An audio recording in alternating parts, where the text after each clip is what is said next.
সম্মানিত ভাইয়েরা আমার, আমরা আমাদের মূল আলোচনার দিকে চলে যাই। আল্লাহ রাব্বুল আলামিন সূরাত ইব্রাহিমের প্রথম আয়াতের শুরুতেই বলতেছেন আলিফ লাম রা। এই হরফগুলোকে হরফে মুকাত্তাআত বলা হয়। এরকম হরফ আল্লাহ রাব্বুল আলামিন কোরআনে আরো অনেক দিয়েছেন, যেমন ভাবে আলিফ লাম মিম, আলিফ লাম মিম রা, তাসিন তাসিম মিম, ইয়াসিন হামিম, আইন সিন কাফ, কাফ হা ইয়া আইন সাদ, সাদ নুন কাফ। এরকম করে আল্লাহ রাব্বুল আলামিন কোরআনুল কারীমের ভিতরে হরফে মুকাত্তাআত দিয়েছেন। কিন্তু হরফে মুকাত্তাআত নাজিল করে এই কয়েকটা হরফের অর্থ দুনিয়ার কাউকে বলে দেন নাই, ঠিক কিনা বল? দুনিয়ার ভিতরে কোন মুফাসসিরিনে কেরাম আজ পর্যন্ত কেউ আলিফ লাম রা, আলিফ লাম মিম এই জাতীয় যত হরফ আছে কোন হরফের তাফসীর করতে পারেন নাই, কারণ আল্লাহ তাআলা সে শিক্ষাটাই দেন নাই, ঠিক কিনা বলেন? এটার জ্ঞান কেবলমাত্র কার আছে? জোরে বলেন। আল্লাহ পাকের আছে। কোন কোন মুফাসসিরিনে কেরাম বলেন আল্লাহ পাক গোপনে তার হাবিবকেও শিক্ষা দিয়েছেন, কিন্তু এই সিক্রেট বিষয়টা আল্লাহ আর রাসূল ব্যতীত দুনিয়ার বুকে আর কেউ জানে না। আল্লাহু আকবার বলেন। এর কারণ কি? এর কারণ হলো বিশ্ব নবী মুহাম্মদুর রাসূলুল্লাহ সাল্লাল্লাহু আলাইহি ওয়াসাল্লাম যখন মানুষকে কোরআন থেকে দাওয়াত দিচ্ছিলেন, তখন মানুষের ডাক দিয়ে বলল, আরে মুহাম্মদ তো পাগল হয়ে গেছে, মুহাম্মদ তো কবি হয়ে গেছে, মুহাম্মদ নিজের কথা দিয়ে মানুষকে দাওয়াত দেয়, সে নবীর দাবি করে, সে তো নিজেই কোরআনটা নাজিল করেছে, সে নিজেই তো কিতাবটা বানিয়েছে। এমন কথা যখন বলল, আমার আল্লাহ রাব্বুল আলামিন কোরআনুল কারীমের বিভিন্ন জায়গায় তাদেরকে বলেছেন, যদি পারো কোরআনের মতো একটা কোরআন বানায় নিয়ে আসো, যদি পারো কোরআন থেকে 10টা আয়াত বানায় নিয়ে আসো। এরকম করে রব্বুল আলামিন সব জায়গায় এরকম ভাবে যখন তাদেরকে চ্যালেঞ্জ দিয়েছেন, আজ পর্যন্ত আল্লাহ পাকের চ্যালেঞ্জটাকে কেউ গ্রহণ করতে পারে নাই, ঠিক কিনা বলেন? সম্মানিত ভাইরা আমার, আল্লাহ রাব্বুল আলামিন বলেন, যদি পারো কোরআনের মধ্যে থেকে একটা ছোট্ট সূরা বানায় নিয়ে আসো। এই কোরআনুল কারীমের ভিতরে শুধুমাত্র কেবলমাত্র সূরাতুল বাকারার মতো বড় বড় সূরা নাই, সূরাতুল কাউসারের মতো ছোট্ট ছোট্ট সূরাও কিন্তু আছে, ঠিক কিনা বলেন? এত চ্যালেঞ্জ দেওয়ার পরেও সূরা কাউসারের মতো একটা সূরা তারা বানাতে পারে নাই। আল্লাহু আকবার বলেন। আল্লাহ রাব্বুল আলামিন তাদেরকে চ্যালেঞ্জ করলেন, শুধু তোমরা নয়, রব্বুল আলামিন সূরাতু বনী ইসরাঈলের 88 নম্বর আয়াতের মধ্যে বলছেন, কুল ইন জাতামাআতিল ইনসু ওয়াল জিন্নু আলা আইয়াতু বিমিসলি হাযাল কুরআন ওয়ালাউ কানা বা'দুহুম লিবা'দিন যাহিরা। আল্লাহু আকবার বলেন। আল্লাহ রাব্বুল আলামিন বললেন, কুল ইন জাতামাআতিল ইনসু ওয়াল জিন্নু, শুধু তোমরা মানুষ নও, যদি তোমাদের প্রয়োজন হয় জিনদেরকেও সাথে নাও। জিনদেরকে সাথে নেওয়ার পরে এই কোরআনটা রচনা করার জন্য যদি তোমরা ওয়ালাউ কানা বা'দুহুম লিবা'দিন যাহিরা, যদি একে অপরকে সাহায্য করো, তারপরেও কোরআনের মতো একটা কোরআন তোমরা বানাতে পারবে না। আল্লাহু আকবার বলে। সম্মানিত ভাইরা, আল্লাহ পাকের চ্যালেঞ্জ দেওয়ার কারণ কি? তার কারণ হলো আল্লাহ পাক চ্যালেঞ্জ দিলেন, কোরআন বানায় নিয়ে আসো। কেন পারবে না? তোমরা যেহেতু বলতেছো মুহাম্মদ সে নিজেই কোরআন বানিয়েছে, মুহাম্মদ সে নিজেও আরবি, সে আরব দেশে জন্মগ্রহণ করেছে, আর তোমরাও আরবি, তোমরা অনেক ভালো ভালো কবি সাহিত্যিক আছো, যদি পারো, তোমরা যেহেতু দাবি করতেছো এটা মানুষের কালাম, তাহলে তোমরা নিজেরাই কোরআনের মতো একটা কোরআন বানায় নিয়ে আসো। পেরেছিল কেউ? কেউ পেরেছিল? ওই চ্যালেঞ্জগুলো আজও কোরআনে আছে না নাই? আরো জোরে বলেন আছে না নাই? কিয়ামত পর্যন্ত থাকবে, তারপরেও কোরআনের মতো একটা আয়াত কেউ বানাতে পারবে না। ঠিক কিনা জোরে করে বলে। সম্মানিত ভাইরা, তখন আরবের লোকেরা বলল যে এটা তাহলে কি, এটা কি কোনো মানুষের কবিতা নাকি? এটা তো মুহাম্মদ মনে হয় কবিতা বানাইছে। আল্লাহ রাব্বুল আলামিন তার জবাবটা দিয়ে দিয়েছেন সূরাতুল হাক্কার ভিতরে। আল্লাহ রাব্বুল আলামিন বলেন, ওয়া মা হুয়া বিকাউলি শাইর কলিলাম মা তুমিনুন। আল্লাহ রাব্বুল আলামিন বললেন, না না বান্দা, তোমরা মনে করতেছে এটা কবিতা। না না, কবিতা নয়। ওয়া মা হুয়া বিকাউলি শাইর, এটা কবিতা হতেই পারে না। কলিলাম মা তুমিনুন, তোমরা একটু কমই বিশ্বাস করে থাকো।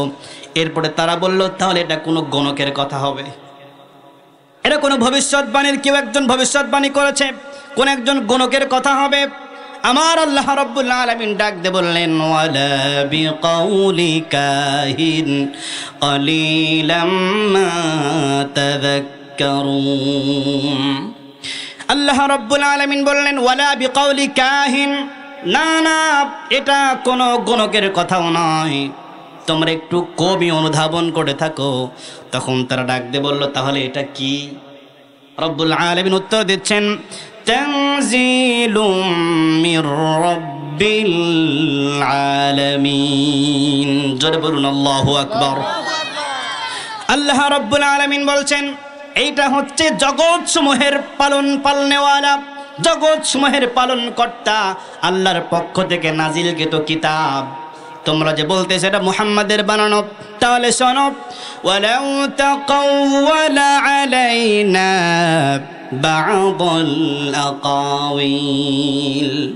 তোমরা বলতেছ এটা মুহাম্মাদের বানানো, তাহলে আমার চ্যালেঞ্জ শোনো, যদি মুহাম্মদ নিজের থেকে বানায়, যদি আমার কিতাবের ভিতরে আল্লাহর কথা বলে কোরআনের মধ্যে একটা কথাও চালায়া দিত, তাহলে শোনো কি করতাম, লাআখাযনা মিনহু বিল ইয়ামিন, আমি তার ডান হাতটাকে চেপে ধরতাম, সুম্মা লাকাতা'না মিনহুল ওয়াতিন। আল্লাহ পাক বলতেছেন, আমি তার জীবন ধমনী কেটে ফেলে দিতাম, তাকে দুনিয়া থেকে বিদায় করে দিতাম। এই কথার দ্বারা বোঝা যায় কোরআনুল কারিমে যত কথা আছে সব কথা কার? আল্লাহর। জোরে চিৎকার করে বলতে হবে, সব কথা কার? আল্লাহ পাকের। কোনো সন্দেহ আছে? কোনো সন্দেহ নাই। তাহলে যে কিতাবে কোনো সন্দেহ নাই, সেই কিতাব থেকে আমরা কিছু কথা শুনবো ইনশাআল্লাহ। সকলে প্রস্তুত আছেন তো ইনশাআল্লাহ? সম্মানিত ভাইয়েরা শোনেন, আল্লাহ রাব্বুল আলামিন সূরা ইব্রাহিমের হরফে মুকাত্তাআতের পরে বলতেছেন, কিতাবুন আনজালনাহু ইলাইকা। ও নবী, এই কিতাবটাকে আমি তোমার উপরে নাজিল করেছি। সুবহানাল্লাহ পড়েন। যে যে জিনিসের মালিক সেই জিনিসটা আরেকজনকে দিতে পারে, ঠিক কিনা বলেন? এই কিতাবের মালিককে চিৎকার করে বলেন। কোরআনুল কারীমের মালিককে আল্লাহ রাব্বুল আলামিন। আল্লাহ পাক বলতেছেন, কিতাবুন আনজালনাহু ইলাইকা, আমি তোমার উপরে কোরআনটাকে নাজিল করে দিয়েছি, কিতাবটাকে নাজিল করে দিয়েছি। তার মানে হলো, যে জিনিসটা আল্লাহর সঙ্গে নিসবত হয় সেই জিনিসের দাম সারা দুনিয়ায় সবার চাইতে বেশি হয়, ঠিক কিনা বলেন? এই কিতাবটা আল্লাহর সঙ্গে নিসবত হয়েছে, যার কারণে কিতাবটাকে বলা হয় কিতাবুল্লাহ, আল্লাহর কিতাব।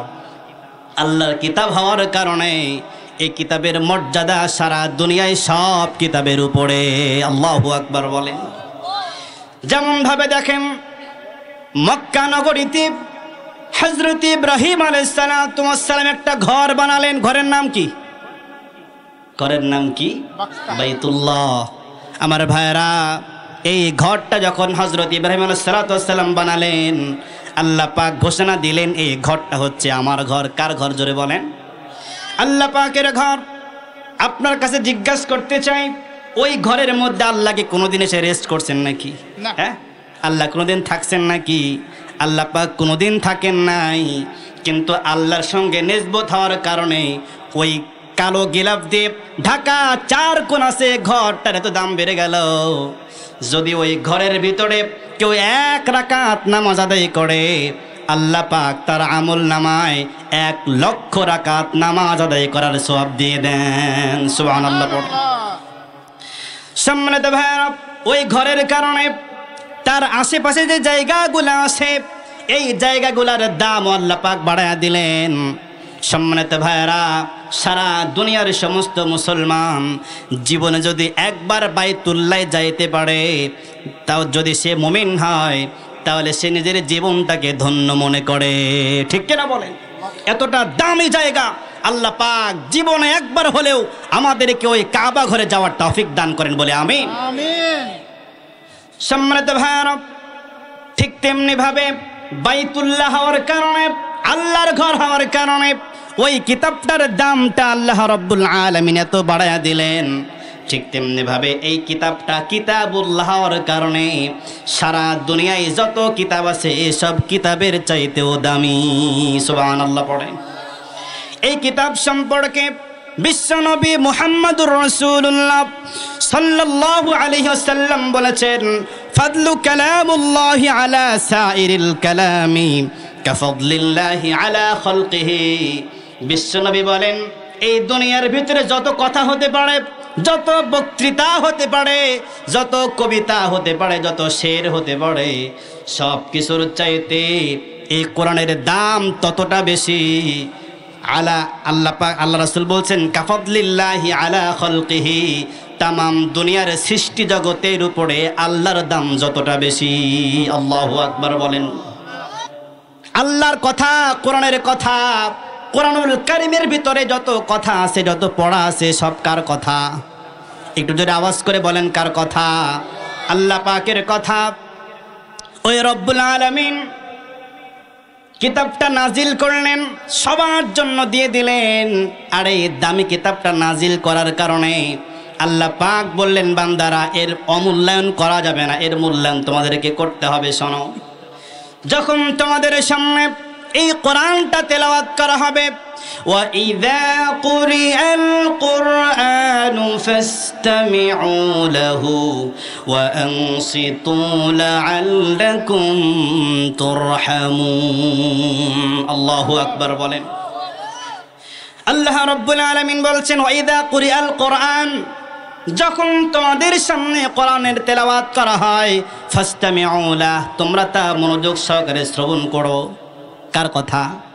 ফাসতামিউ লাহ, মনোযোগ সহকারে শ্রবণ করো। ওয়া আনসিতু, এবং চুপ থাকো। তার মানে হলো, যখন কোরআন তেলাওয়াত করা হয় তখন চুপ থাকা সুন্নত না ফরজ? একটা আওয়াজ করে বলেন, কি? ফরজ। কারণ হুকুম কার? আল্লাহ পাকের হুকুম।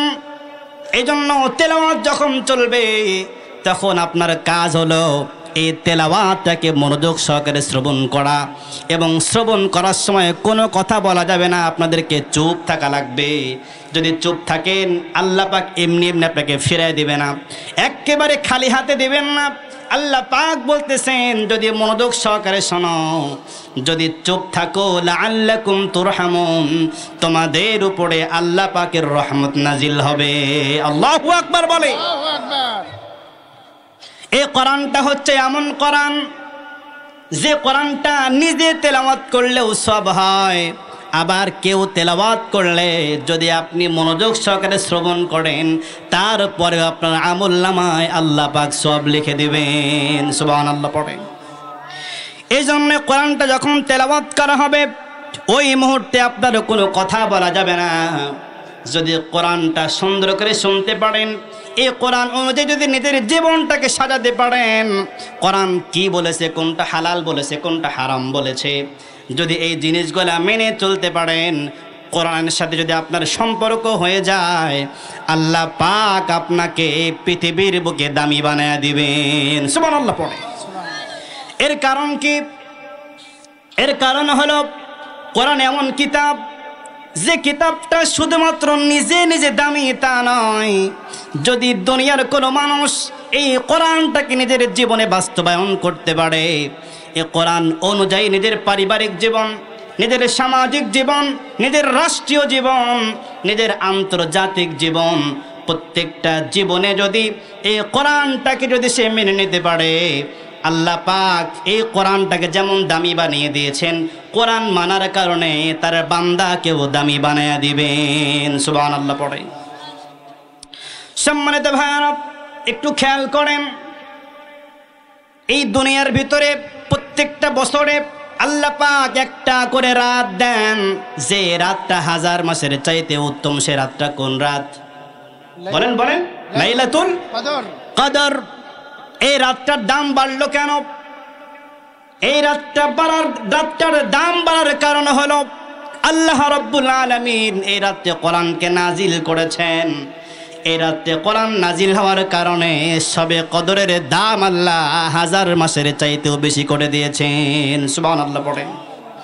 আল্লাহ রাব্বুল আলামিন বলেন, ইন্না আনজালনাহু ফি লাইলাতিল কদর ওয়া মা আদরাকা মা লাইলাতুল কদর লাইলাতুল কদরি খায়রুম মিন আলফি শাহর।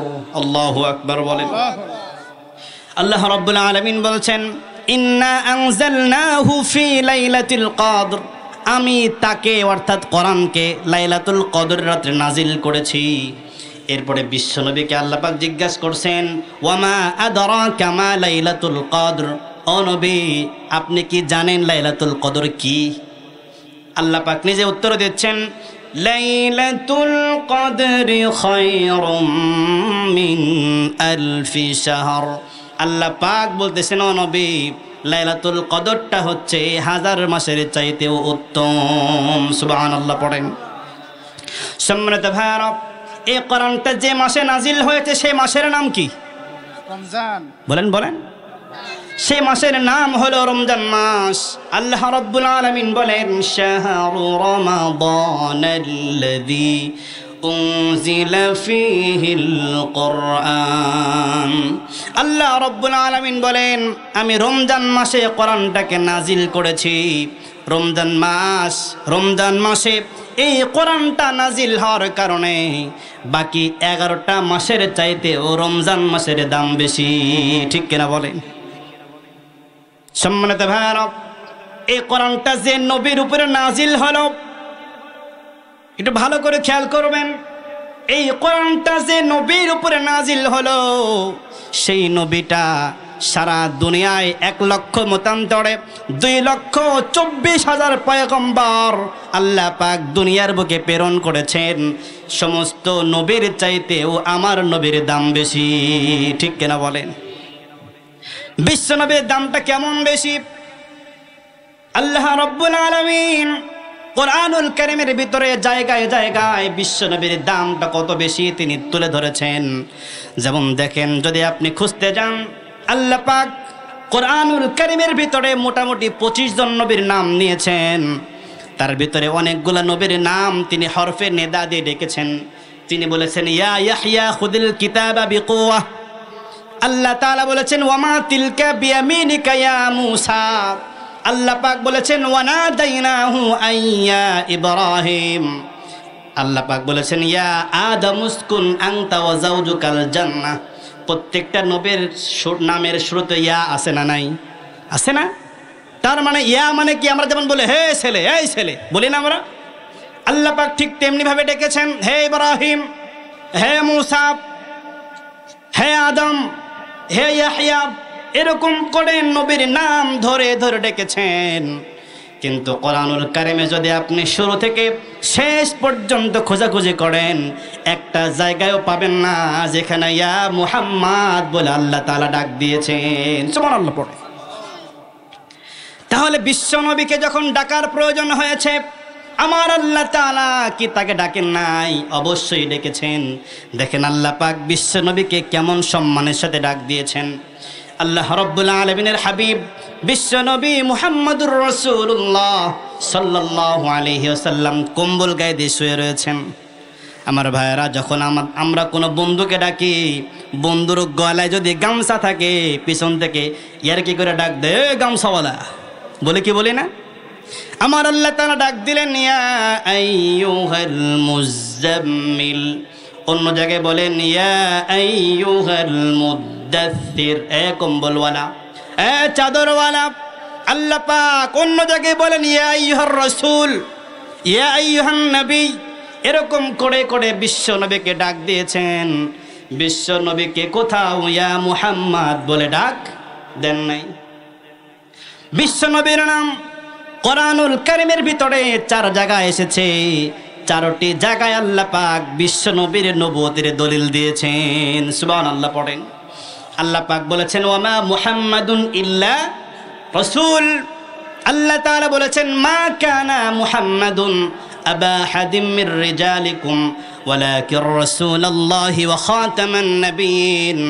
আল্লাহ তাআলা বলেছেন মুহাম্মাদুর রাসূলুল্লাহ ওয়াল্লাযীনা মাআহু আশিদ্দাউ আলাল কুফফার। আল্লাহ পাক ডাক দিয়ে বলেছেন ওয়া আমানু বিমা নুজিলা আলা মুহাম্মাদ। এরকম করে আল্লাহ পাক বিশ্ব নবীর নাম কোরআনে 4 জায়গায় উল্লেখ করেছেন। কয় জায়গায়?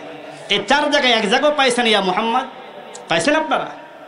আল্লাহ পাক বিশ্ব নবীকে সম্মান দিতে গিয়া ইয়া মুহাম্মদ বলে ডাক দেন নাই। দেখেন আমার নবীকে আল্লাহ পাক কত সম্মান দিয়েছেন। বিশ্ব নবী মুহাম্মাদুর রাসূলুল্লাহ সাল্লাল্লাহু আলাইহি ওয়াসাল্লাম একদিন তিনি সাহাবাদের মধ্যে বসে আছেন, সাহাবীদের সাথে কথা বলতেছিলেন। এমন সময় সাহাবীরা এত জোরে জোরে কথা বলতেছিলেন যে বিশ্ব নবীর কথার আওয়াজটা শোনা যাচ্ছিল না, তার আওয়াজটা ম্লান হয়ে যাচ্ছিল। বিশ্ব নবীর কথার আওয়াজ তেমন শোনা যাচ্ছিল না। এতটুকু জিনিস আমার আল্লাহ বরদাস্ত করেন নাই। আল্লাহ রব্বুল আলামিন সাথে সাথে আয়াত নাজিল করে সাহাবীদেরকে সতর্ক করেছেন। আল্লাহু আকবার বলেন। সম্মানিত ভাইরা আমার, আল্লাহ রব্বুল আলামিন সূরাতুল হুজুরাতের 2 নম্বর আয়াতের মধ্যে বলেন ইয়া আইয়ুহাল্লাযীনা আমানু লা তারফাউ আসওয়াতাকুম ফাওকা সাওতিন নবী। আল্লাহু আকবার বলেন। আল্লাহ রাব্বুল আলামিন বলছেন ইয়া আইয়ুহাল্লাযীনা আমানু, হে ঈমানদারেরা, লা তারফাউ আসওয়াতাকুম ফাওকা সাওতিন নবী। ও আমার ঈমানদারেরা, তোমাদের আওয়াজটা যেন, কণ্ঠস্বরটা যেন আমার নবীর কণ্ঠস্বরের চাইতে বেশি না হয়। আল্লাহু আকবার বলে। ওয়ালা তাজহারু লাহু বিল কওলি কাজাহরি বা'দিকুম লিবা'দিন। আল্লাহ তাআলা বলতেছেন হে আল্লাহর নবীর সাহাবীরা, তোমরা একে অপরকে যেমন করে ডাক দাও উচ্চ আওয়াজে, খবরদার আমার নবীকে তোমরা তেমন করে ডাকবে না। যদি ডাকো কি হবে জানো? আন তাহবাতা আমালুকুম ওয়া আনতুম লা তাশউরুন। আমার আল্লাহ ডাক দিয়ে বললেন ও আমার নবীর সাহাবীরা শোনো, যদি আমার নবীর আওয়াজের চাইতে তোমাদের আওয়াজটা বেড়ে যায়, যদি তোমরা যেমন করে ডাকাডাকি করো এমন করে যদি আমার নবীকে ডাক দাও, আন তাহবাতা আমালুকুম, তোমাদের আমল যা আছে সব নষ্ট হয়ে যাবে। ওয়া আনতুম লা তাশউরুন, তোমরা টেরও পাবে না। কার কথা? জোরে বলেন কার কথা? আল্লাহ পাকের কথা। আমার ভাইরা, এই বিশ্ব নবী কি অপমান করে মক্কার লোকেরা তাকে পাগল বলে ডাকলো, অথচ 40টা বছর তাদের সাথে বসবাস করলেন। এই 40 বছরে কেউ কোনোদিন নবীকে পাগল বলে ডাক দিয়েছে নাকি? কেউ কোনোদিন পাগল বলে নাই, বরং তারা প্রশংসা করে বিশ্ব নবীর সততা দেখে বিশ্ব নবীকে আল আমিন বলে ডাক দিয়েছে। কিন্তু নবীজি আমার যখনই বলেছেন কুলু লা ইলাহা ইল্লাল্লাহু তুফলিহুন, তোমরা এক আল্লাহর গোলামি করো, এক আল্লাহকে মেনে নাও, তোমরা কামিয়াব হয়ে যাবে, সাথে সাথে বলতেছে মুহাম্মাদের মাথা নষ্ট হয়ে গেছে, মুহাম্মদ পাগল হয়ে গেছে। নাউজুবিল্লাহ। তাদের এতটুকু কথা আমার আল্লাহ সহ্য করলেন না। কারণ হলো যখন তারা বিশ্ব নবীকে পাগল বলল, কোরআন আসার আগে, নবুয়ত আসার আগে বিশ্ব নবীকে কেউ পাগল বলে নাই। কিন্তু যখন এই কোরআনটা নাজিল হয়ে গেল, কোরআনের দাওয়াতটা যখন তিনি মানুষকে দিলেন, সাথে সাথে যখন বিশ্ব নবীকে কাফের গোলা পাগল বলতে লাগলো, আল্লাহ পাক দেখলেন এখানে এক নম্বরে আমার নবীকে অপমান করা হচ্ছে, দ্বিতীয়ত আমার কালাম কোরআনুল কারীমকে অপমান করা হচ্ছে। ঠিক কিনা বলে? কারণ মুহাম্মদ সাল্লাল্লাহু আলাইহি ওয়াসাল্লামকে পাগল তো বলতেছে এই কারণে যখন তিনি কোরআন থেকে দাওয়াত দিয়েছেন। ঠিক কিনা বলে? আমার আল্লাহ রাব্বুল আলামিন বিশ্ব নবীর সম্মানে এবং কোরআনের সম্মানে আল্লাহ পাক আয়াত নাজিল করে দিলেন। আল্লাহ পাক বলেন, নুন ওয়াল কলামি ওয়া মা ইয়াসতুরুন মা আনতা বিনিআমাতি রাব্বিকা বিমাজনুন। আল্লাহু আকবার বলেন। আমার আল্লাহ রাব্বুল আলামিন এখানেও প্রথমেই হরফে মুকাত্তাআত এনেছেন, তারপরে তিনি দুটা কসম করেছেন। একটি কসম করে বলতেছেন ওয়াল কলাম, কলমের কসম, ওয়া মা ইয়াসতুরুন, এবং কলম যা লেখে তার কসম। মা আনতা বিনিআমাতি রাব্বিকা বিমাজনুন, ও নবী আপনি আল্লাহ পাকের দয়ায় পাগল নন। আল্লাহু আকবার বলে। বিশ্ব নবীকে তারা লেজ কাটা বলে ও নবী তুমি লেজ কাটা। আমার আল্লাহ এতটুকু বরদাস্ত করেন নাই। আমার আল্লাহ রাব্বুল আলামিন আয়াত নাজিল করে কাফিরদেরকে দাঁত ভাঙা জবাব দিয়েছেন। আল্লাহ রাব্বুল আলামিন আয়াত নাজিল করলেন, ইন্না আ'তাইনাকাল কাউসার ফাসাল্লি লিরাব্বিকা ওয়ানহার ইন্না শানিআকা হুয়াল আবতার। যারা জানেন আমার সাথে পড়েন, ইন্না আ'তাইনাকাল কাউসার ফাসাল্লি লিরাব্বিকা ওয়ানহার ইন্না শানিআকা হুয়াল আবতার। আল্লাহু আকবার বলেন। কাফিররা যখন বিশ্ব নবীকে লেজ কাটা বলল, তার মানে হলো আল্লাহ রাব্বুল আলামিন বিশ্ব নবীকে যে কয়টা পুত্র সন্তান দিয়েছিলেন, ছোট্টবেলায় সন্তানগুলোকে কেড়ে নিয়েছেন। যার কারণে আবু লাহাব সহ আরো যত কাফেররা ছিল, ওই সমস্ত কাফেরগুলা বিশ্ব নবীকে ডাক দিয়ে বলল, তুমি তো লেজ কাটা, তোমার বংশ প্রদীপ জ্বালানোর মতো কেউ নাই, তুমি হচ্ছ লেজ কাটা। আল্লাহ পাক সহ্য করলেন না। আল্লাহ পাক বললেন, ইন্না আ'তাইনাকাল কাউসার। ও নবী আপনি কাফেরদের কথা এমন খারাপ করবেন না, আপনি মন নষ্ট করবেন না। ইন্না আ'তাইনাকাল কাউসার, ও নবী আমি তো আপনাকে কাউসার দান করেছি। আল্লাহু আকবার বলেন।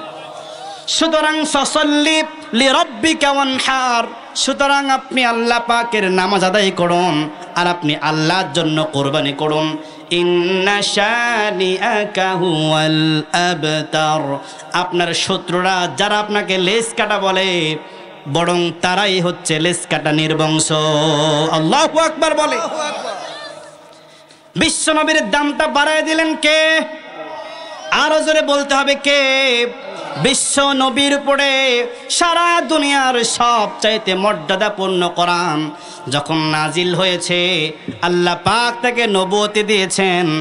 বিশ্ব নবী তখন সারা দুনিয়ার সব যত মানুষ আছে, যত নবী আছে, কিয়ামত পর্যন্ত যত মানুষ আসবে, এর আগে বিশ্ব নবীর পূর্বে যত মানুষ পৃথিবীতে এসে চলে গিয়েছিল, সব মানুষের চাইতে বিশ্ব নবীর সম্মান বেশি। ঠিক কিনা বল? এরপরে আসেন, এই কোরআনটা আল্লাহ পাক যে উম্মতের জন্য নাজিল করলেন, সেই উম্মতের দামটাও যত উম্মত পৃথিবীতে এসে চলে গেছে, সব উম্মতের চাইতে বেশি বাড়িয়ে দিয়েছেন। সুবহানাল্লাহ পড়ে। আল্লাহ রাব্বুল আলামিন বলেন, কুনতুম খায়রা উম্মাতিন উখরিজাত লিন-নাস তা'মুরুনা বিল মা'রুফি ওয়া তানহাউনা 'আনিল মুনকার। আল্লাহু আকবার বলেন। আল্লাহ রাব্বুল আলামিন বলতেছেন, কুনতুম খায়রা উম্মাতিন উখরিজাত লিন-নাস, আমার বান্দারা তোমরাই হচ্ছ সমস্ত উম্মতের মধ্যে শ্রেষ্ঠ, আর তোমাদেরকে মানুষের কল্যাণের জন্য বের করা হয়েছে। আল্লাহু আকবার বলেন। তোমাদের কাজ হলো তা'মুরুনা বিল মা'রুফ, তোমরা সৎ কাজের আদেশ করবা, ওয়া তানহাউনা আনিল মুনকার, আর কি করবা তোমরা অসৎ কাজ থেকে মানুষকে ফেরাবা, অসৎ কাজের নিষেধ করবা। ওয়া তুমিনুনা বিল্লাহ, এবং আল্লাহর উপরে ঈমান আনবে। সুবহানাল্লাহ পড়েন। তার মানে হলো যদি আমরা শ্রেষ্ঠ উম্মত হতে চাই তাহলে আমাদের কাজ হবে মানুষকে দ্বীনের পথে ডাকা, ঠিক কিনা বলেন? যে মানুষগুলা খারাপ কাজ করবে তাকে খারাপ কাজ থেকে ফিরে নিয়ে আসা, ঠিক কিনা বলেন? কিন্তু আমরা যেটা করি, আমরা আয়াতের প্রথম অংশটা মানি কিন্তু দ্বিতীয় অংশটা মানি না। আমরা অনেকে আছি 5 ওয়াক্ত নামাজ আদায় করি, এমনকি রমজানের রোজা রাখি, অনেকে হজও করি, আল্লাহ পাক যেটা করতে বলেছেন সেটা করি, কিন্তু আল্লাহ পাক মানুষকে যেটা বাধা দিতে বলেছেন সেটা আমরা করি না, ঠিক কিনা বলে? বলে ও যা করতেছে করুক, ওর কপাল নিয়ে ও মরুক, ও জাহান্নামে যায় যাক, আমার কি? এরকম বলি কি বলি না আমরা? আসলে এটা কোনো মুমিনের শান নয়। আল্লাহ পাক বলছেন তোমাদেরকে মানুষের কল্যাণের জন্য বের করা হয়েছে, তোমরা দ্বীনের দাওয়াত দিবা এবং মানুষকে খারাপ কাজ থেকে বিরত রাখবা। মানুষকে খারাপ কাজ থেকে বিরত রাখতে গিয়ে যদি সারা দুনিয়ার সমস্ত মানুষ আপনার শত্রু হয়ে যায়, যদি আপনার পিতা আপনার শত্রু হয়ে যায়, যদি আপনার ঘরের সন্তান আপনার শত্রু হয়ে যায়, তারপরেও মানুষকে খারাপ কাজ থেকে বাধা অবশ্যই আপনাকে দেওয়া লাগবে, ঠিক কিনা? জোরে করে বলে। খারাপ কাজে বাধা দিতে গিয়ে কত মানুষের হাতে লাঞ্ছিত হলো। এই যে দেখেন বিশ্বনবী মার খাইলেন, সাহাবায়ে কেরাম মার খাইলেন, এরপরে যুগে যুগে কত মানুষ মার খাইতেছে। এরা কেন মার খায় বলেন তো? এরা যখন নিজে নিজে আমল করে তখন কিচ্ছু বলে না। আপনি কি মনে করছেন 40 বছর আল্লাহ পাক রাসূল নবুয়ত পান নাই, এই 40 বছরকে তিনি আল্লাহর ইবাদত করেন নাই? কথা বলেন। তিনি কিন্তু ইবাদত করছেন, তখন একা একা ইবাদত করছেন, কাউকে দাওয়াত দেন না। কিন্তু আল্লাহ তাআলা যখন বললেন দাওয়াত দাও, 40 বছর কেউ কিচ্ছু বলল না, মুহাম্মদ যা করে করুক। কিন্তু মুহাম্মদ সাল্লাল্লাহু আলাইহি ওয়াসাল্লাম যখন নবুয়তি পেলেন, নবুয়তি পাওয়ার পরে যখন খারাপ কাজ থেকে মানুষকে বাধা দিতে লাগলেন যে তোমরা এই যে কাজগুলো করতেছো এটা খারাপ, এটা করা যাবে না, এটা করতে হবে, এটা তোমাদেরকে বিরত থাকা লাগবে, তখন মানুষগুলো শত্রু হয়ে গেল, ঠিক কিনা বলেন? ওই একই কাজ যখন আপনি করতে যাবেন তখন আপনার শত্রু তৈরি হতে বাধ্য, ঠিক কিনা বলেন? যখন আপনি দ্বীনের সঠিক দাওয়াত মানুষের কাছে পৌঁছাবেন, যদি আপনার 2-1টা শত্রু তৈরি না হয়, আপনি বুঝবেন আপনার দ্বীনের দাওয়াত এখনো পরিপূর্ণ হয় নাই, ঠিক কিনা বলেন? দ্বীনের দাওয়াত দিতে গিয়ে যখন আপনাকে বছরের পর বছর জেলখানায় বন্দি থাকা লাগবে, যখন সমাজের নেতাগুলা ফোন করে করে আপনাকে হুমকি দিবে, যখন দেশের এই হুমরা চুমরা যারা টাকা পয়সাওয়ালা মানুষ একটু ক্ষমতা আছে ডাক দিয়ে বলবে এই কলিমদ্দি, এই সলিমদ্দি, আব্দুর রহমান, যে কাজগুলো করতেছো এটা করা যাবে না, সামনে যদি দেখি কাজ করো তাহলে তোমার জেলখানার ভাত খাওয়াবো, এরকম হুমকি ধামকি যখন আসতে থাকবে তখন বুঝবেন যে হ্যাঁ একদম ঠিক জায়গা মতো লাগছে, ঠিক কিনা বলেন? আমার শিবিরের ভাইয়েরা গত 15-16 বছর ধরে তারা নিজের ঘরে থাকতে পারে না, ঠিক কিনা করে বলেন? তাদেরকে রাতের পর রাত, মাসের পর মাস, বছরের পর বছর নিজের বাড়ি ঘর ছেড়ে পালিয়ে থাকা লাগছে, ঠিক কিনা বলেন? রাতের অন্ধকারে এসে বলে তোমার নামে মামলা হয়েছে 15টা, চলো জেলখানায় যাই। আছে না নাই? এই কে যে মামলা করে, ভূতে এসে মামলা করে দিয়ে যায় কিনা আল্লাহ ভালো জানে। আপনার কোনো দোষ নাই, আপনি কোরআন থেকে মানুষকে দাওয়াত দিয়েছেন, বাস ওই সরকারের পক্ষে লোকেরা তাদের কলিজায় লাগছে, একে আর বাইরে রাখা যাবে না, একে বাইরে রাখলে আরো 10টা তৈরি করে ফেলবে, ঠিক কিনা বলে? আমার ভাইয়েরা, আল্লামা দিলার হোসেন সাইদি রহমতুল্লাহি আলাইহি বেচারা 50টা বছর কোরআনের দাওয়াত দিয়েছেন, তারপরেও শেষ পর্যন্ত বাতিলের কাছে মাথা নত করেন নাই। 13টা বছর জালিমের জিন্দানখানায় থেকে নিজের জীবন দিয়ে তিনি শহীদ হয়ে গেছেন, কিন্তু বাতিলের কাছে তার মাথাকে নত করেন নাই, ঠিক কিনা বলেন? নিঃসন্দেহে আমরা বিশ্বাস করি আল্লাহ পাক তাকে ওলি হিসাবে কবুল করেছেন, ঠিক কিনা বলেন? কারণ আমি শুনেছি সরকারি লোকের পক্ষ থেকে তাকে বহু প্রলোভন দেওয়া হয়েছে, তুমি যেখানে আসো এই বিশ্বাস থেকে ফিরে আসো, যে কাজগুলো করতেছো কাজগুলো থেকে ফিরে আসো, তোমার গাড়ি বাড়ি টাকা নারী যা লাগে সব দেব। কিন্তু আল্লামা সাইদি রহমতুল্লাহি আলাইহি তিনি ফিরে আসেন নাই, বাতিলের কাছে মাথা নত করেন নাই, আমাদেরকে চোখে আঙ্গুল দিয়ে দেখে গিয়েছেন, ও আমার সামনের প্রজন্মের লোকেরা, সামনে তোমাদের জীবনেও এমন কঠিন পরীক্ষা আসতে পারে, নিজের জীবন দিবা কিন্তু নিজের ইমানকে বিক্রি করা যাবে না। ঠিক না জোরে করে বলেন? ইমান দেওয়া যাবে না, প্রয়োজনে নিজের জীবন দিয়ে শহীদ হওয়া লাগবে, তারপরেও বাতিলের কাছে মাথা নত করা যাবে না। এই মানুষগুলা শত্রু কখন হবে? যখন আপনি দিনের সঠিক দাওয়াতটা মানুষের কাছে দিবেন। ঠিক কিনা বল? সম্মানিত ভাইয়েরা, আমরা বলতেছিলাম কোরআনের কথা। এই কোরআনটা বিশ্ব নবীর উপর নাজিল হলো। আল্লাহ পাক বিশ্ব নবীর সম্মান সমস্ত নবীর চাইতে বাড়ায়া দিলেন। এই কোরআনটা যে উম্মতের জন্য নাজিল হলো, রব্বুল আলামিন সেই উম্মতের দাম সারা দুনিয়ার সমস্ত উম্মতের চাইতে বাড়ায়া দিলেন। এমনকি কোরআনের এমন সম্মান, এই কোরআনটা যদি কেউ নিজে শিক্ষা করে এবং অপরকে শিক্ষা দেয়, বিশ্ব নবী তার পবিত্র জবান দিয়ে বলেন, খায়রুকুম মান তাআল্লামাল কুরআন ওয়া আল্লামাহ। আল্লাহু আকবার বলেন। বিশ্ব নবী তার পবিত্র জবান দিয়ে বলেছেন, তোমাদের ভিতরে সবচাইতে উত্তম মানুষ হলো সেই মানুষ যে মানুষটা এই কোরআন নিজে শেখে এবং অপরকে শিক্ষা দেয়। সুবহানাল্লাহ পড়েন। তিনি কিন্তু বলেন নাই তোমাদের মধ্যে যে ডিসি হয় এবং ডিসি বানায় সে সবচাইতে উত্তম বলছেন নাকি? যে এমপি হয় অপরকে এমপি বানায় এমন কথা বলছেন নাকি? যে কৃষক হয় অপরকে কৃষক বানায়, যে নিজে ডক্টর হয় অপরকে ডক্টর বানায়, তারা উত্তম এমন বলছেন নাকি? এমন বলেন নাই, বরং তিনি বলেছেন যারা কোরআন শেখে, যারা কোরআন শেখায়, এরা হচ্ছে দুনিয়ার সবচাইতে উত্তম মানুষ। আল্লাহু আকবার বলেন। এই কোরআনের সংস্পর্শে আসলো বাজারের সবচাইতে কম দামি কাপড়।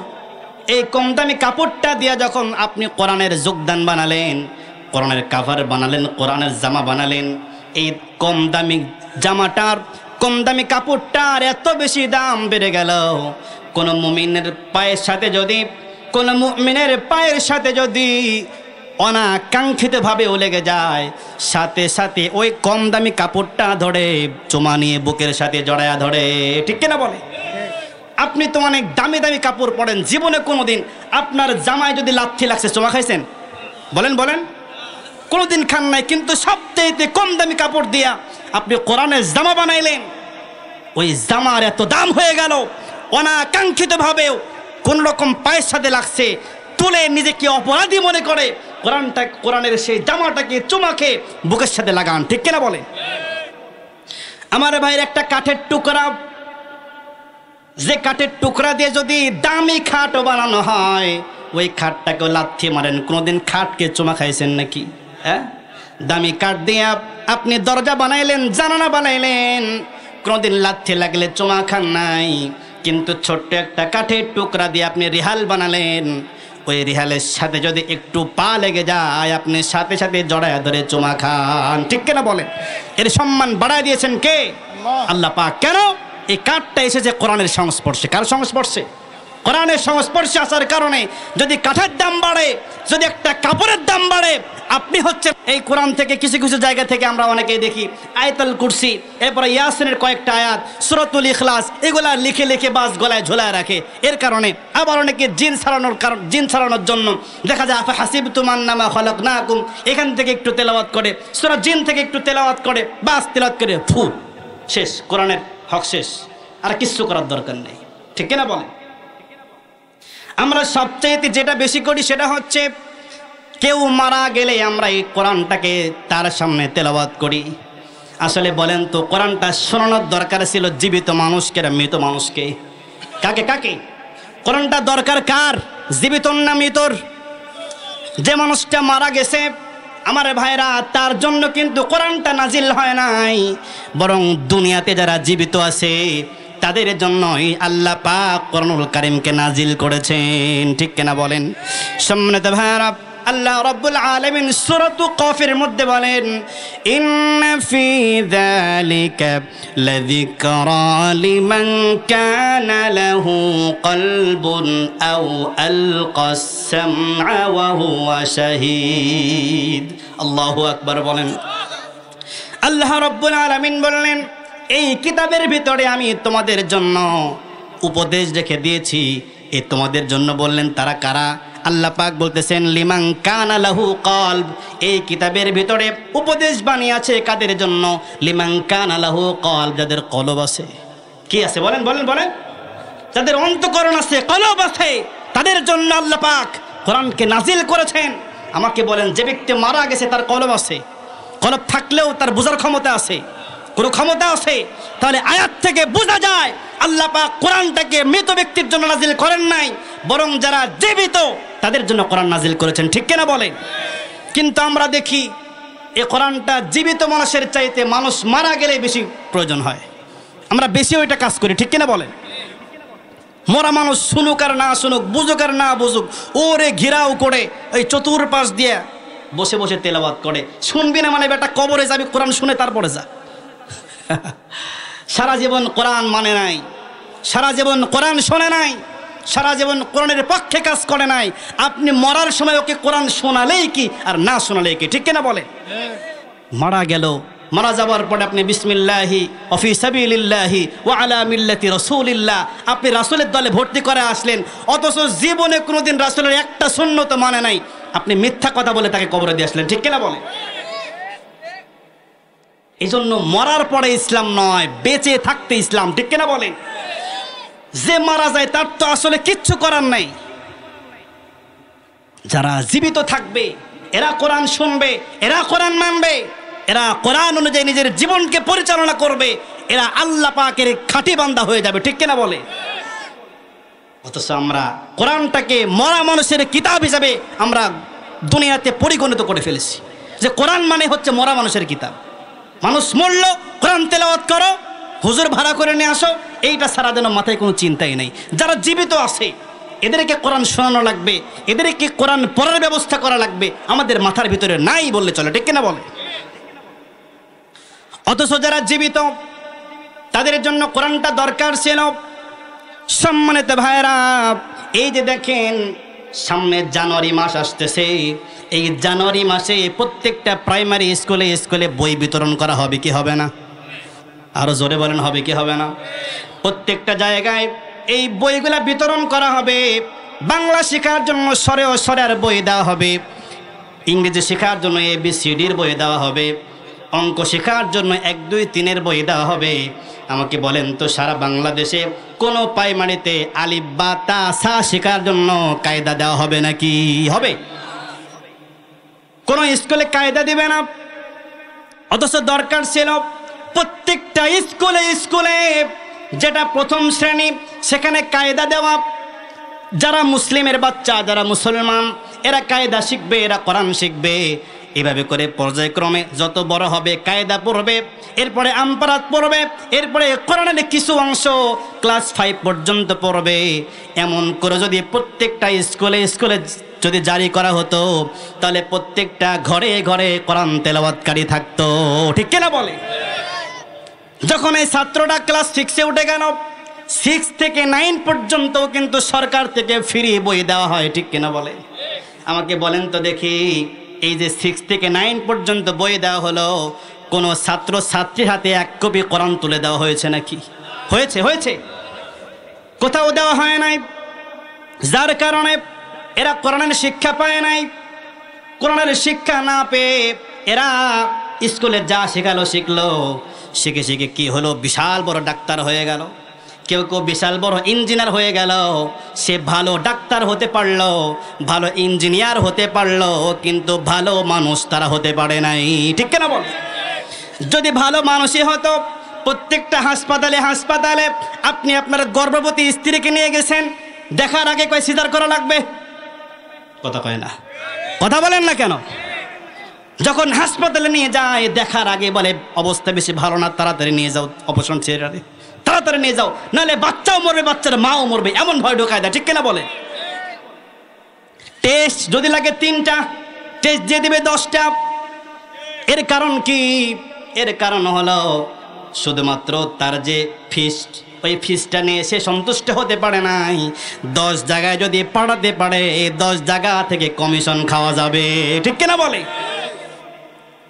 যদি আল্লাহর বান্দা ভালো মানুষ হতো, তাহলে আল্লাহর বান্দা এরকম ভাবে জোচ্চুরি করতে পারতো না। সে অবশ্যই আগে নর্মালে চেষ্টা করতো, অবশ্যই অনেক রকম চেষ্টা করত, দেখার সাথে সাথে বলতো না তাড়াতাড়ি অপারেশন থিয়েটার নিয়ে যাও, ঠিক কিনা বলে?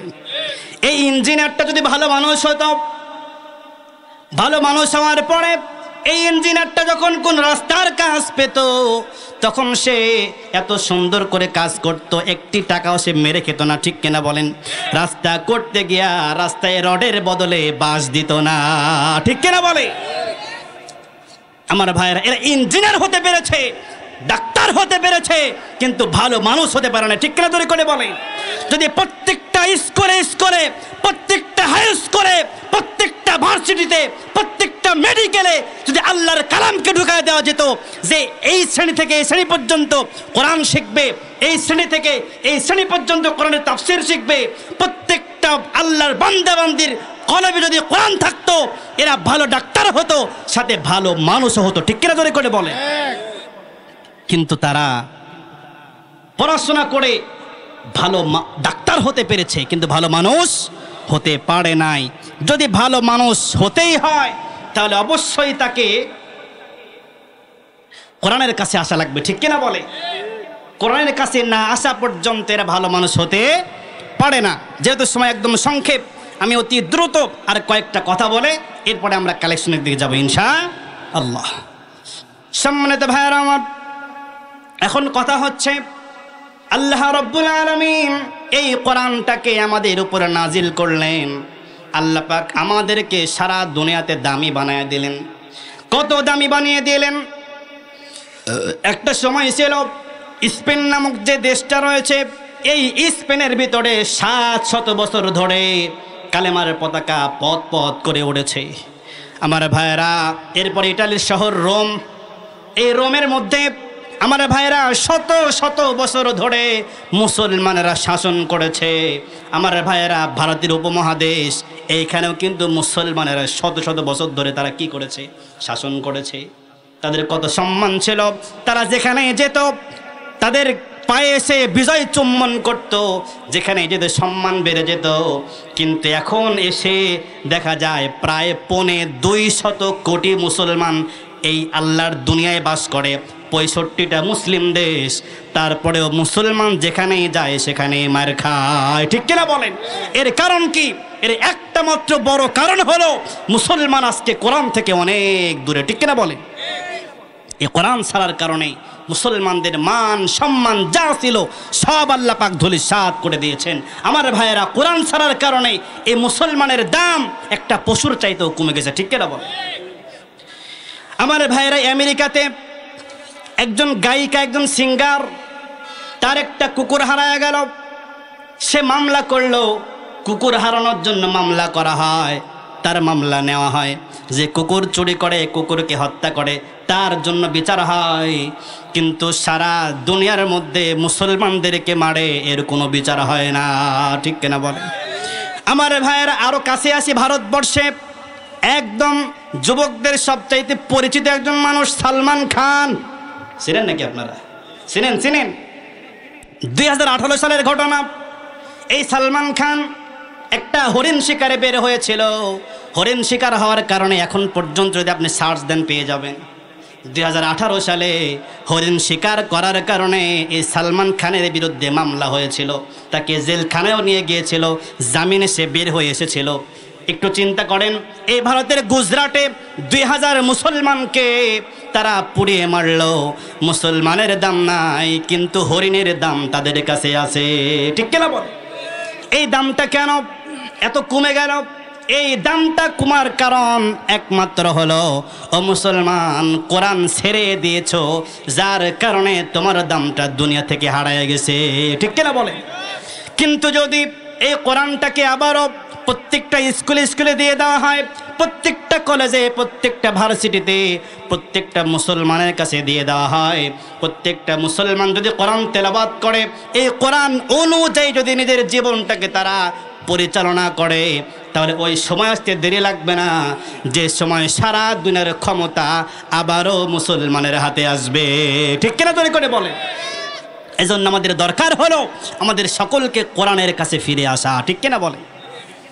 এখন কথা হলো আল্লাহ পাক কোরআনটা নাজিল করলেন কেন, এটা বলে শেষ করে দেব।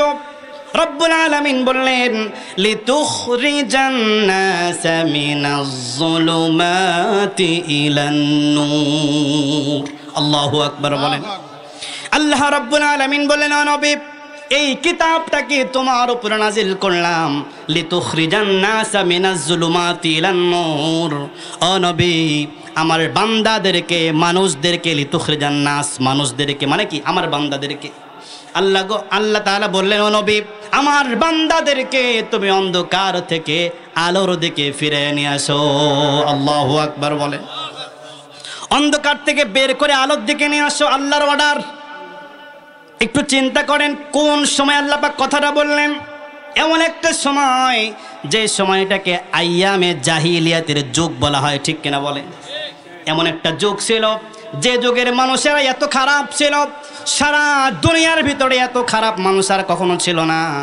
আমার ভাইয়েরা, তারা এমন খারাপ ছিল, তাদের মধ্যে কেউ যখন মারা যেত, মারা যাবার পরে তার বাড়ির সামনে একটা খুঁটি গেড়ে বিশাল বড় একটা তারা এরকমভাবে সাইনবোর্ড লাগায়া দিত।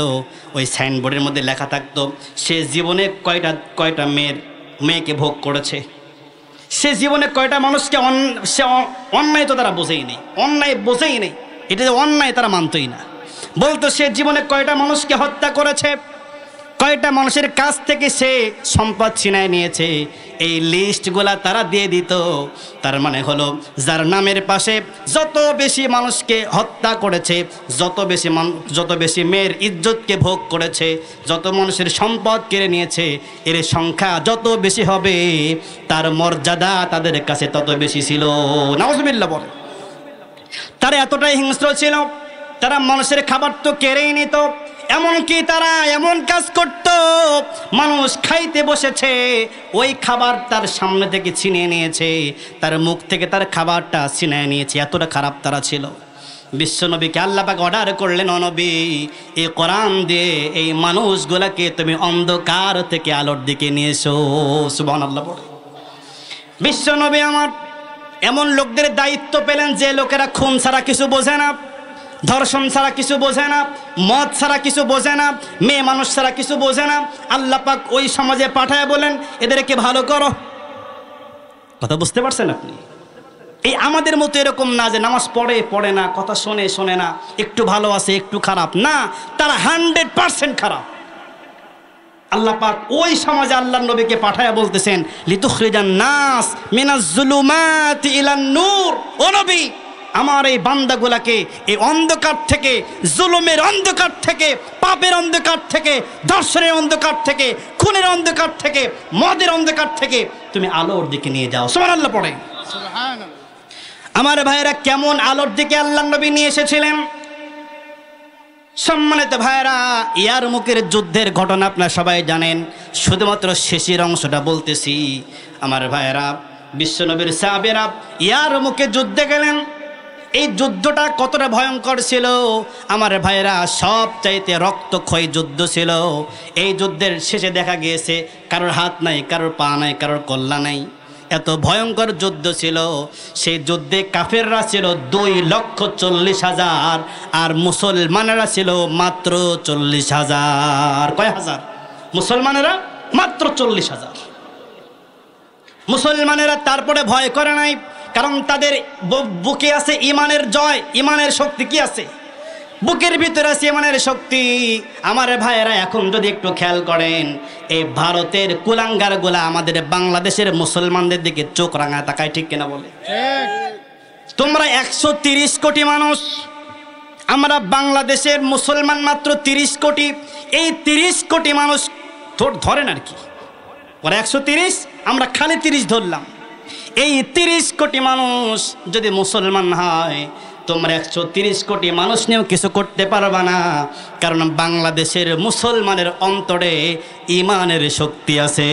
ঠিক কিনা বলেন? এই জন্য রিপাবলিকের সাংঘাতিক, ওরে সাংবাদিক বলা যায় না, পাগল একটা। ঠিক কিনা বলেন? ওকে মলম বিক্রেতা বললে ঠিক আছে। এই সাংবাদিক সংবাদ করতে এসে ছাগলের 3 নাম্বার বাচ্চার মতো লাফায় আর বলে সর্বনাশ, এই চট্টগ্রাম কেড়ে নেব, এই সিলেট নিয়ে নেব, রংপুর নিয়ে নেব, ফেনী নিয়ে নেব, ছাগলের 3 নাম্বার বাচ্চার মতো লাফায়। আরে ভাই, বাংলাদেশে একবার শুধু ঢুকে দেখ, বাংলার তৌহিদি জনতা তোদেরকে উলঙ্গ করে ছেড়ে দিবে। ঠিক না জোরে করে বলে? আমার ভাইয়েরা, মুসলমানেরা মৃত্যুকে ভয় পায় না। ঠিক কিনা জোরে করে বলে? একটু খেয়াল করেন, 2,40,000 আর এইদিকে মাত্র 40,000 মুসলমান পাক্কা ইমানদার। কিছু সাহাবায়ে কেরাম যারা নেতৃত্ব স্থানীয় ছিলেন, তারা একটু উঁচু জায়গায় দাঁড়িয়ে ভাষণ দিলেন, তোমাদের ভয় নাই, তোমাদের সাথে আছে আল্লাহ। তোমরা যদি আল্লাহর দ্বীনকে সাহায্য করো, আল্লাহ পাক অবশ্যই তোমাদেরকে সাহায্য করবেন। সুবহানাল্লাহ পড়ে। এক পর্যায়ে যুদ্ধ শুরু হয়ে গেল। যুদ্ধের একটা পর্যায়ে এসে হযরত আবু হুযায়ফা রাদিয়াল্লাহু তাআলা আনহু, হযরত হুযায়ফা রাদিয়াল্লাহু তাআলা আনহু তার চাচাতো ভাইকে খুঁজতে লাগলেন। চাচাতো ভাই কোথায় আছে? চাচাতো ভাইকে খুঁজতে খুঁজতে পেয়ে গেলেন। তিনি দেখতে পারলেন চাচাতো ভাইয়ের অবস্থা বড় নাজুক অবস্থা, যে কোনো মুহূর্তে পৃথিবী ত্যাগ করে চলে যাবে।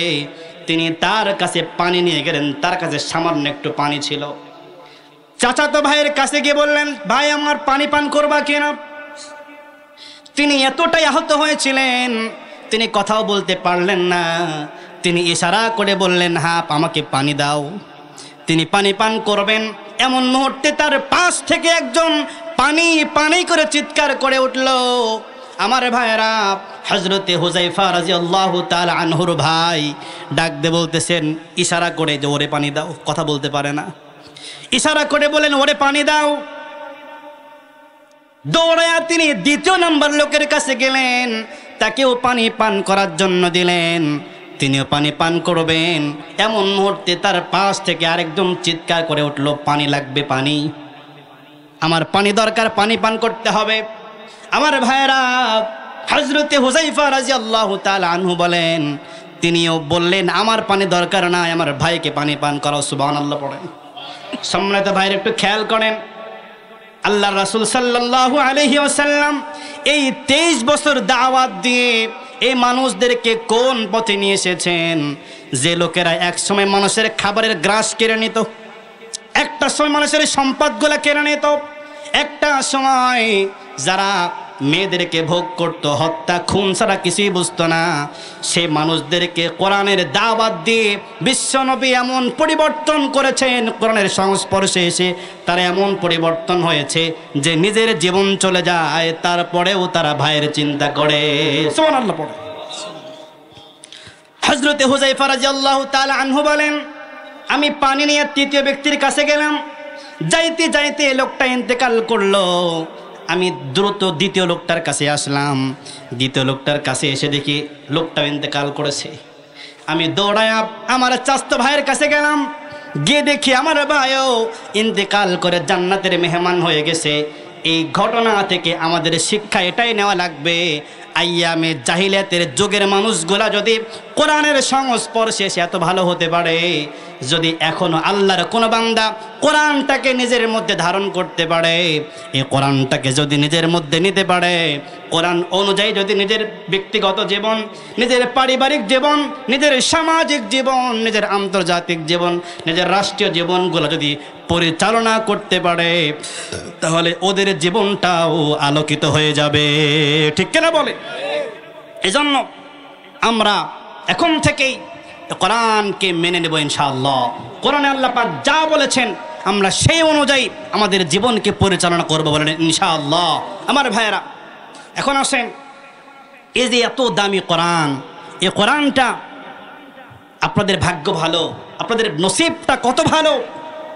এই দামি কোরআনটা আপনাদের বাড়ির পাশে এই মাদ্রাসাতে শিক্ষা দেওয়া হয়। ঠিক কিনা বল?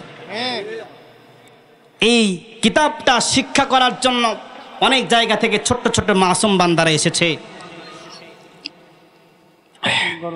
এই শিক্ষা তারা করতে গিয়ে এখানে অনেক সমস্যার মধ্যে পড়ে, অনেক টাকা পয়সার দরকার, অনেক চাউলের দরকার। এর জন্য আপনাদের সহযোগিতার দরকার আছে না নাই? আরও জোরে বলেন আছে না নাই? এই জন্য আমি বলবো এ কোরআন এত সম্মানী, এ কোরআনের সম্মানে এখানে কোন ভাই আছেন যে হুজুর এ কোরআনের সম্মানে সর্বপ্রথম আমি এই মাদ্রাসার জন্য 500, 1000, 2000, 5000 যে যেমন পারে আল্লাহর ঘরের জন্য দান করবেন? প্রথম নাম্বারে কোন ভাই আছেন? একটু হাত তুলে দেখান তো ভাই।